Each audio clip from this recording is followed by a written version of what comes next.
acima de tudo, amor. Bem, como eu disse no segundo bloco, é importante que nós temos tanto, mas tanto para falar sobre o projeto de prevenção de câncer do Hospital de Barretos, que nós vamos ter que fazer 2 programas, vocês vão ter a sequência e o desdobramento desse processo para vocês para enriquecer todo mundo que fazer prevenção de câncer não é sair falando que vai fazer, é ter um protocolo rígido, uma proposta honesta, com muita qualidade naquilo que vai se fazer. Porque o maior pecado é você falar que fez e ter um falso negativo. Então, para você diminuir os riscos de fazer um diagnóstico com chance de um falso negativo, dizer para a pessoa que ela não tem e ela ter, ou falar que tem e ela não ter, vocês vão apreciar nesse contexto desse programa o tanto que nós investimos em qualidade, o tanto que nós progredimos.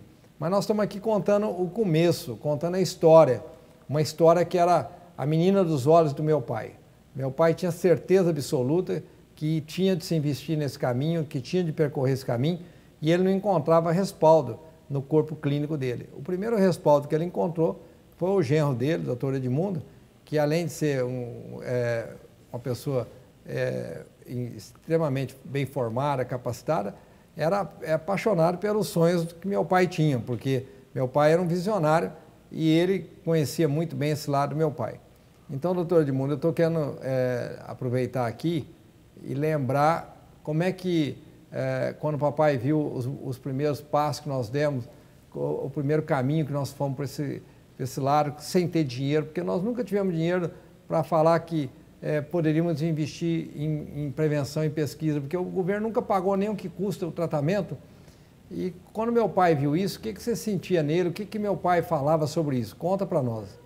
O Dr. Paulo era foi uma das melhores pessoas que eu convivi na minha vida, era um visionário, e ele enxergava que o país tinha muita dificuldade na área de desenvolvimento de novas tecnologias, pesquisa comparado com os hospitais americanos, então teria que investir em prevenção para diagnosticar o câncer no início, que esse era o modelo mais simples, mais eficiente e mais barato. E ele achava que o hospital... E mais humano, né? E mais humano, e ele achava que o hospital não podia ficar. Um hospital de câncer, onde você tem gestores, médicos, todo isso daí só trabalhando nessa área, não podia excluir a área da prevenção. E a área da prevenção de câncer não é ensinada nas escolas médicas, não tem residência de prevenção, diferente das outras especialidades. Ele pode fazer residência em cardiologia, em pneumologia, qualquer outra especialidade. Em prevenção de câncer não tem residência. Então, é uma área que não tem gestão, não tem pensamento, e ele achava que o hospital tinha que entrar. E hoje se transformou na maior prevenção do mundo. E de uma coisa, de um sonho dele, de uma ideia de começar muito pequeno, eu acho que chegou uma hora, Henrique, eu acho que a grande mudança da prevenção foi aquela viagem que nós fizemos no Japão, que você, naquela discussão que eu até fui falar com você no quarto, você falou fazer um prédio de prevenção lá em Barretos. Eu falei, Henrique, você falou para os médicos, eu falei, não fala, você não tem dinheiro nenhum, como é que você fala que você vai fazer um prédio? Você não tem dinheiro nenhum? Você falou, eu vou fazer. Eu falei, mas não fala, depois você vai passar vergonha, eu vou fazer. Naquela hora, aí quando aconteceu aquele do Abílio Diniz e começou aquele negócio, naquela hora eu vi que a entrada do empresário junto a médicos, como eu e teu pai, era que ia ajudar a tirar o negócio da área médica. A gente pensa sempre da onde a gente vai, tamanho pequeno, crescendo devagar, e você entrou com uma velocidade diferente. Daí você veio e fez com que essa estrutura cresce muito grande, porque você não tem visão de médico, tem uma visão diferente. E foi incorporando gente, que nem o Rafael, que nem a doutora Silvia, que nem os outros médicos, o Júlio, todos eles, e com funcionários, que teu pai passou essa história de que a prevenção, no fundo, os processos são pequenos, mas é uma coisa que você envolve muitas dificuldades, porque você não tem profissional médico. Você tem que mudar a cabeça da mulher, que não é fácil. Uma pessoa que não sente nada e fazer um exame, não é fácil. Por que eu vou fazer esse exame? Você tem que trabalhar com um sistema público, que não é fácil, de você colocar um agente comunitário para ir na casa da mulher para convencer, ajudar ela quando a carreta for lá.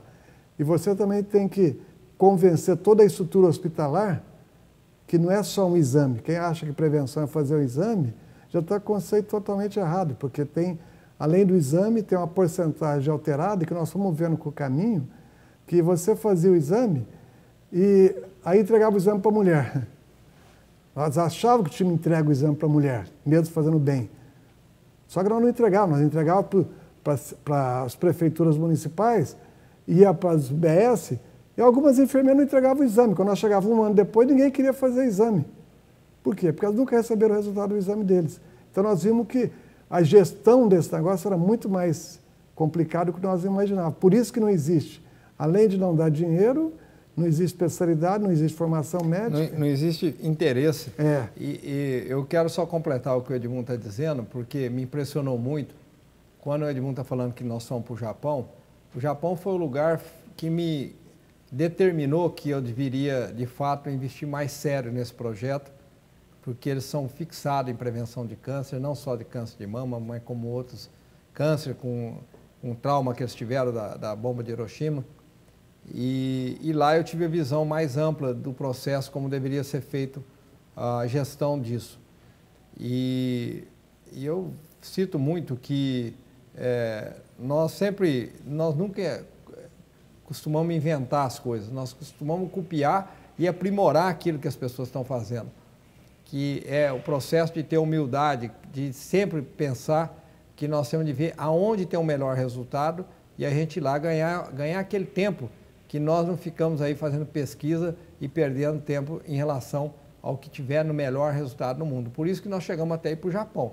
Eu me lembro que na comitiva os médicos, Rafael, chegava a dar risada, o que o Henrique vai fazer no Japão? O que nós vamos aprender no Japão? Mas quem aprendeu no Japão, de fato, fui eu, porque eu vi toda a dimensão do tamanho que era a necessidade de fazer o projeto e tive a ideia de fazer o projeto com prevenção e pesquisa lá no Japão. E depois fui muito feliz de eu ter escrito o projeto, que eu poderia, nesse momento, ter pedido para o doutor Edmundo ou para o doutor Rafael ou para a doutora Silva, alguém escreveu o projeto sobre prevenção de câncer de mama, mas eu estava tão convencido que eu já sabia alguma coisa sobre prevenção, que eu me sentia vontade para escrever como é que seria o começo, meio e fim, que é o que o doutor Edmundo está dizendo. Você ter responsabilidade do que você faz. Não é você fazer um exame e mandar o exame para a pessoa. É você ter começo, meio e fim. Se ela tiver alteração ou se ela tiver que voltar 10 vezes no hospital, que ela volte as 10 vezes por você saber que é responsabilidade sua por fazer com que ela venha até o hospital para acompanhar o desenvolvimento daquele nódulo, daquela célula que está se desenvolvendo. Então, Rafael, agora eu queria te perguntar, como é que nesse processo você foi apaixonando no ponto que você saiu organizando o primeiro projeto na DIR de Barretos, foi você e o Edmundo, e depois você saiu desenvolvendo os outros embriões. Quantos projetos nós temos hoje? Como é que é o seu trabalho hoje, para o Brasil inteiro saber que você, no ano passado, nós administramos quase 100 mil mamografias. Esse ano vão passar de 120. Como é que administra isso? Como é que saiu do pequeno para o grande esse processo? Bom, Henrique, esse processo ele é complexo, né? Ele precisa ser pautado por protocolos, isso todo mundo falou, o começo, meio e fim, que já foi dito. A mulher ela é informada da mamografia até no diagnóstico e no tratamento dessa mulher. Essa mulher é responsabilidade do hospital, nós não perdemos ela de vista nem por um minuto. Então, como funciona? Então, na cidade de Barretos, que é a sede do hospital, claro, o grande projeto, nós temos 18 municípios, onde rodam 2 unidades móveis. Então, no geral, nós temos 6 unidades fixas e 12 unidades móveis. São 9 unidades exclusivamente de mama e colo de útero. Tem uma unidade, essa que eu falei, pele, próstata e colo de útero. Eu tenho uma unidade de câncer de boca, que está fazendo um sucesso tremendo, um alto índice de diagnóstico também, né? De interessante você falar dessa unidade, e também uma unidade nova, que é a unidade de ginecologia, em parceria com 2 instituições americanas, para fazer o diagnóstico de câncer de colo de útero. Então, mas vamos colocar na mama. Então, a mama nós criamos aqui em Barretos. Até vamos colocar na mama, porque o mês de outubro é todo da mama. Só né? da mama. Está começando pela decoração do nosso estúdio. Todo mundo cor de rosa. Nós estamos aqui todos aqui com o símbolo da mama. Então, vamos focar bem, porque o Brasil inteiro quer poder tirar uma lição desse momento de uma instituição que ganhou o título de ter o melhor processo de começo, meio e fim de qualidade e prevenção de câncer de mama do mundo, analisado pela auditoria da Avon. Então, vamos analisar. Por que nós somos bons nisso, Rafael? Bom, então, nós pegamos o projeto aqui de Barretos, todo esse começo, meio e fim. Então, nós temos uma unidade fixa com as unidades móveis e começamos a expandir. Levamos esse primeiro projeto para a região de Jales. Não, só um parênteses. Conta como é que foi Barretos no começo, quantas mulheres tinham câncer avançado quando começamos e quanto tem hoje, para todo mundo saber. Isso é um dado interessante, né? Antes do projeto, nós precisamos, claro, ter sempre estudos, a gente tem que ter parâmetros, porque não adianta eu falar para vocês, como é que está o projeto? Está muito bom com base em quê? Nisso que eu vou falar para vocês. Antes do projeto rodar na cidade de Barretos e nas 18 daqui da região, nós tínhamos 14,5% de casos iniciais, esse que cura em 95%. 70%, esse número, olha os números, 70% de casos avançados. A mulher, infelizmente, daquela época até hoje, ela morreu por câncer de mama. É uma coisa grave, 70%. Então, vamos cortar até 99, isso que eu falei, então 14 inicial, 70 avançado. Vamos pular para 2014, um pouquinho antes, de 2012 a 2014. Nós temos 2012 e 2014, passamos de 14 para 86% de casos iniciais. Então, das mulheres diagnosticadas, 86% tem chance de 95% a 98%, que é de cura. Numa cirurgia, numa pequena cirurgia. Pequena cirurgia, ela vai preservar a mama, uma pequena cirurgia na mama, o hospital ele já oferece a reconstrução, mesmo numa pequena cirurgia, já é feita a reconstrução, então ela vai curar. E o mais interessante, você perguntou o que empolga, agora vem a empolgação, essa vontade. Sabe quantos casos avançados nesses últimos anos? 0.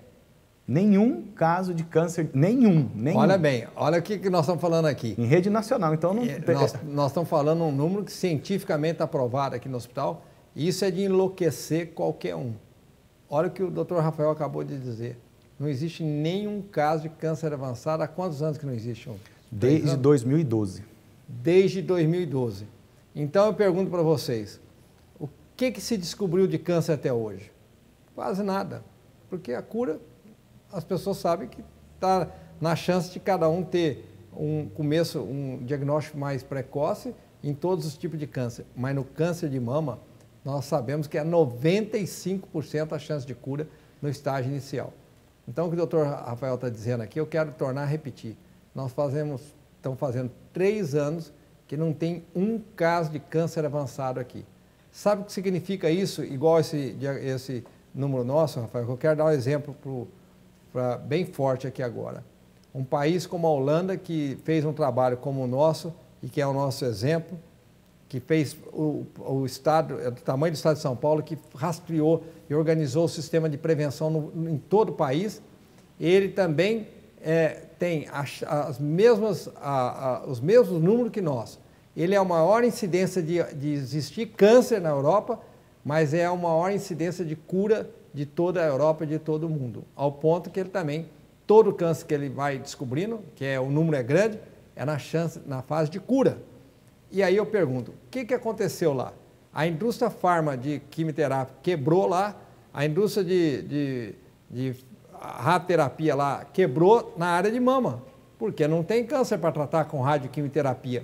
Então, aí que nós estamos vendo um resultado muito mais sério do que nós podemos imaginar. O que é um país sério, o que é uma civilização séria, o que é uma proposta honesta de um governo honesto.